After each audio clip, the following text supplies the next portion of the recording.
I'm J.R. Church. Welcome to today's analysis of the news.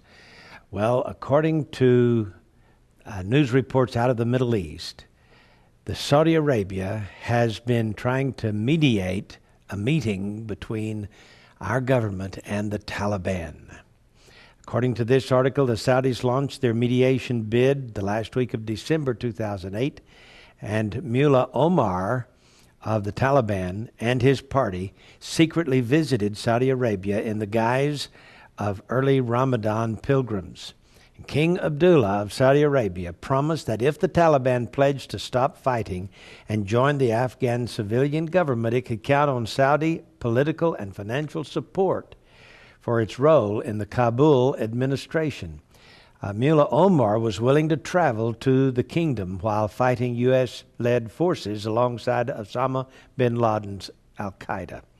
It was taken in Washington and Riyadh as a hopeful sign that a breakthrough was possible toward a negotiated end to the conflict because our president, in a New York Times interview, claimed, quote, the U.S. was not winning the war in Afghanistan. Now, it took 4 weeks into his presidency before President Obama put in his first phone call to President Karzai of Afghanistan on Tuesday, February 17th. They said, quote, it had become necessary to pour oil on relations marred in recent weeks by leaked hints in the U.S. media that the administration was looking for ways to remove the Afghan president. Now, the United States has called for high-level international conference to map out a new strategy on Afghanistan to which all its neighbors would be invited, including Iran. Yes, our government has so turned the tables now until we're willing to reinstate the Taliban. You know, those people who killed 3,000 of our people in New York City on September 11th. We are now willing to talk with those people. We're now willing to put them back in power, switch Afghanistan back over to them. This is bizarre, but that's the way things will go in the end time as we're moving toward a one-world government and a new world order and the rise of an antichrist. Here's another strange and sad article. President Obama on Monday signed an order to lift restrictions on federal funding for embryonic stem cell research. A move, he said, rejects the false choice between science and morality. I don't think it's a false choice. I think it's important that we stand for morals, stand against the destruction of human life. You know, irregardless of how intelligent the German people were under Adolf Hitler, and how shall we say, civilized they were, they chose to destroy innocent human life.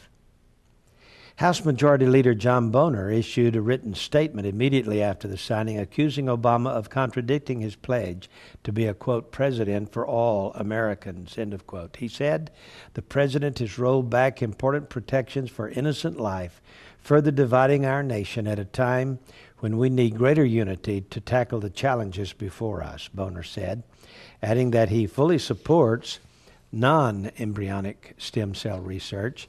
It's just taking those little babies and killing them to use their stem cells. He said, quote, non-embryonic stem cell research is not only showing great promise in the laboratory, but its applications are already being used to treat scores of diseases and medical conditions. Indeed, science and respect for human life can coexist. He said, quote, politicians in Washington would be well served to recognize this fact before they ask taxpayers to subsidize the destruction of innocent human life simply to advance a particular agenda. Tony Perkins, president of the Family Research Council, a conservative organization, said, quote, I believe it is unethical to use human life, even young embryonic life, to advance science. Well, for years, for many years, ever since the Roe v. Wade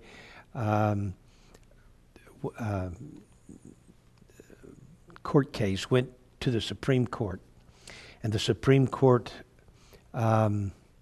decided that it was okay to kill little babies before they were born. It's called abortion. Ever since then, conservatives and those of us who believe in the right to life and that all Americans should be protected by our government, we've been trying to get a president in office that would outlaw abortion. And you know what? It could have happened any time. By presidential decree, presidents can just sign an executive order to stop it. That is exactly what President Obama has done to start it, and to use our taxpayer money to fund something that we do not believe in. Yes, it is a moral issue, but he did it with a signature, which means that every president that we thought was going to be for our agenda gave us only lip service. We have been betrayed by every single administration and every single political party since Roe v. Wade.